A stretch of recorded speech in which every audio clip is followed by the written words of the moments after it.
আসসালামু আলাইকুম। আশা করি সবাই ভালো আছেন। আমি এমডি সোহাইব মিয়া। আমার বাড়ি হচ্ছে ব্রাহ্মণবাড়িয়া নবীনগর থানার ছেলে আমি সৌদির প্রবাসী। আমি ইউটিউবে নতুন এসেছি। অবশ্যই আমাকে সবাই সাপোর্ট করবেন। আশা করি সবাই লাইক দিয়ে যাবেন ভিডিওটার মধ্যে, আর সাবস্ক্রাইব করতে ভুলবেন না। ফজরের নামাজ পড়ে ইনশাল্লাহ আসলাম আপনাদের মাঝে।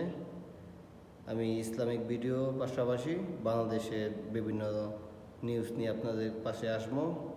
আমার টিকটক আইডি আছে। আমার টিকটকে আপনারা অনেক সাপোর্ট করেছেন, অনেকে আমাকে ভালোবেসেছেন। আপনাদের সবাইকে আমি সাপোর্ট ব্যাকও দিই। আমি ইউটিউবের আইডি নতুন খুললাম, ব্রাহ্মণবাড়িয়া নবীনগর প্রবাসী। অবশ্যই আমি প্রবাসীদের পাশে আছি, আপনারা সবাই আমাকে সাপোর্ট করবেন। সবার কাছে একটা অনুরোধ। আমি ইসলামিক ভিডিওর পাশাপাশি বাংলাদেশের প্রবাসীদের সবারই টুকটাক ধরনের নিউজ আমি আপলোড করব। আপনাদের পাশে আছি, আপনারা সবাই আমাকে সাপোর্ট করবেন। আপনাদের সবাইকে আমি ইনশাআল্লাহ সাপোর্ট করে আসবো। সবাই আমাকে সাপোর্ট করবেন, দয়া করে। আপনাদের সাপোর্টে হয়তো আমার আইডিটা একটু বড় হবে, আপনাদের সবার সাথে আরও বন্ধুত্ব আরও গাঢ় হবে। সবাই আমাকে সাপোর্ট করবেন। ধন্যবাদ সবাইকে।